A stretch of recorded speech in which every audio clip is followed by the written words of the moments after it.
المشكلة انت هتعمل ايه لما يجي.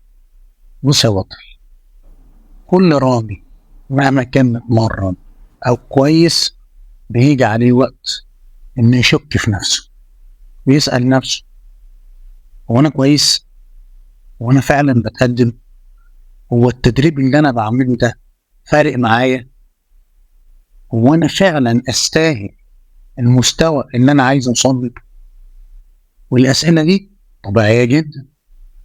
المشكله مش في الشك اللي بيجي، المشكله انت هتعمل ايه لما يجي. في نوعين: الاولاني هيستسلم ويتراجع، واحد تاني ياخد الشك ده كعلامه انه محتاج يراجع نفسه ويشوف ايه اللي محتاج يغيره ويشتغل اكتر. لو وصلت للمرحله دي اعمل لنفسك مراجعه واسال نفسك الاسئله دي: هي تدريباتك ماشيه صح؟ وانت بتمسك السلاح وبتمارس ادائك بتعمله مظبوط؟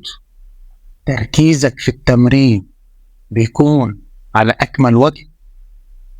طب بتفكر ازاي مع اول طلقه بتضربها بعد الاختبار؟ الشك هو مش عدو، الشك ده عباره عن اشاره. كل طلقه بتطلع من المسدس بتاعك لازم تكون اقوى من اللي قبلها.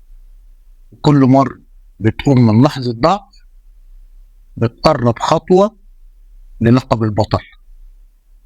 هو ايه الفرق ما بين الرامي العادي والرامي البطل؟ ان البطل بيعرف يستعمل اصعب لحظات حياته عشان يوصل لاعلى مستوى يقدر يوصل. انت بس محتاج تشتغل اكتر وتركز اكتر وتصدق نفسك انك هتوصل في يوم من الايام. انت تقدر تعمل كده، بس تبدأ النهارده.